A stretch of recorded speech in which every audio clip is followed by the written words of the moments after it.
Today I'm going to give you a behind the scenes look at my art fair booth. We are getting ready to do an art show at the cat show. I love showing my work at the cat show. It's so much fun.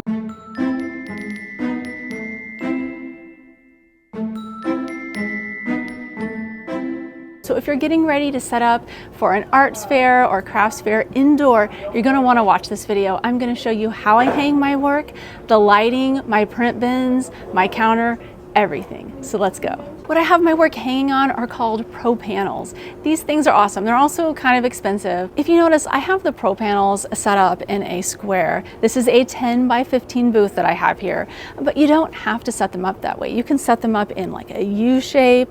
You can set them up in separate different sections. When I had my gallery, it was really awesome because I set them up in 3 separate sections throughout the gallery, and it looked really great. People could walk all the way around them. There were like little islands that showed my work in the middle of my gallery. And so you can use these in so many different ways. They're super versatile. And that's why I think pro panels are really great, and they are a worthwhile investment for every artist if you're going to be doing indoor shows. Pro panels are all held together by these stabilization bars. You can see them up at the top. And there are also these little pieces, they call them stiffeners.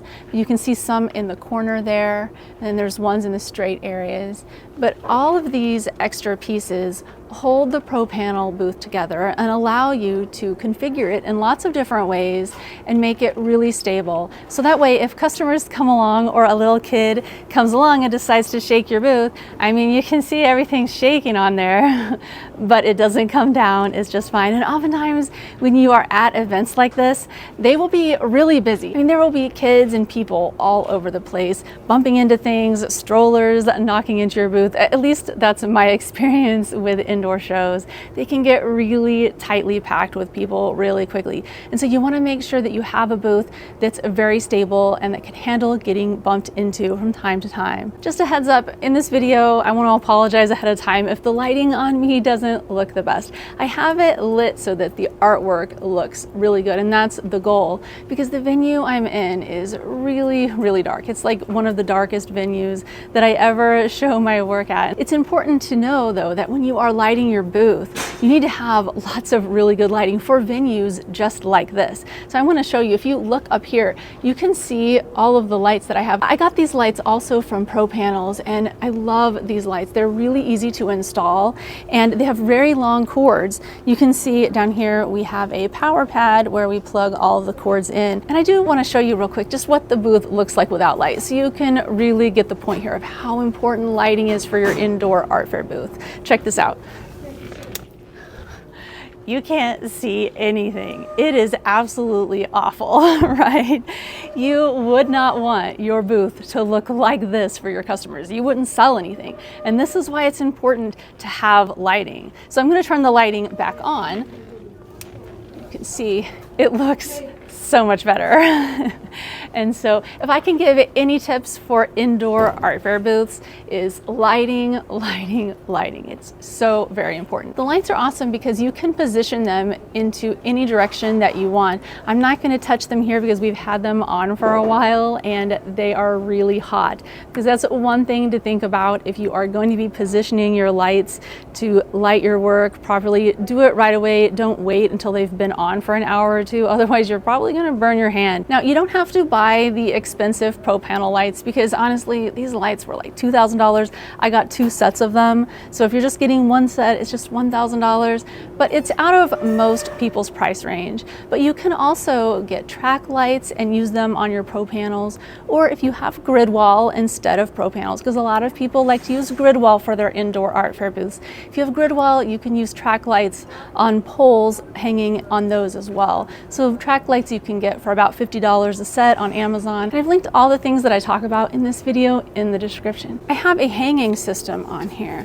The pieces are wired, and these are hangers very similar to what you would see in a gallery, but you hang your work on them and It looks great. You can see up here at the top there is a hook that hangs over the top of the Pro panel. So this is one way to do it. Another way to do it, if you look at these pieces over here, you can see there is a little hanger on here. These are drapery hooks. You can get them at hardware stores. Again, you just put the wire on the back of the piece over.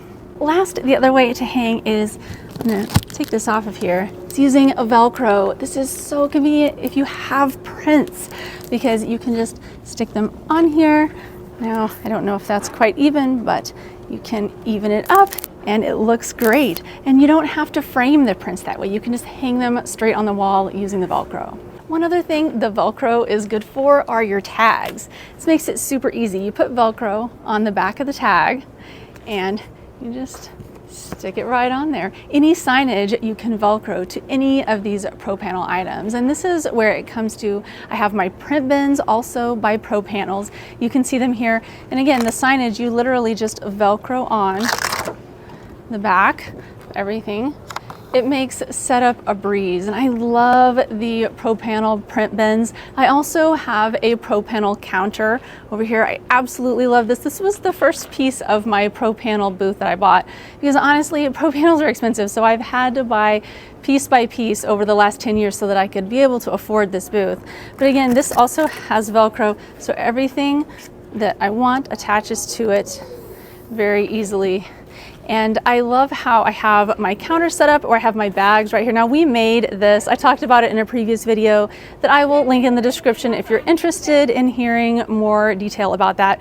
But I love being able to have a bag holder here and being able to check out customers and just bag it and send them off with what they've purchased. It's super convenient because anything you can do in your art booth to make it easier for you and more convenient for the customer, it's a win-win. And so this bag system on the Pro panel counter is amazing. This is what the back of the counter looks like. There are shelves in here where you can have prints or anything else. I have bags in this box stored, and so it makes it good, and you can have your register here for the checkout. Pro panel print bins are awesome. You can fit a lot of work in these. I actually have 8.5 by 11 inch prints here. I have 3 rows of them. And so this way I can have like all of my dogs, all of my cats, and all of my other animals in here. It makes it great for customers because they can see everything that I have right in front of them, and they can go through these and they can have like their kids with them and other people with them, and they can show each other the different artworks that they find in there. So you can fit a lot. You can also fit larger pieces in here as well, but I love using their large bins because I can have 3 different rows of prints in there. Now we're going to show you what we do when we close down the booth. We have to turn all the lights off, but I made a covering. What I did was I sewed together some twin size sheets, and they're not fancy. My sewing is not very good, but what I did is I put Velcro on the tops of the sheets, and this is able to stick around the outside of the booth. And so that's how we close down the art fair booth. If you'd like to learn more about setting up your art fair booths, whether they're indoor or outdoor, watch this playlist. I have a lot of videos on there that are going to give you cheap ways to set up your art fair booth, talks about lighting, how to hang your work, everything you need to know about doing art fairs. All right, thank you so much for watching. See you next time.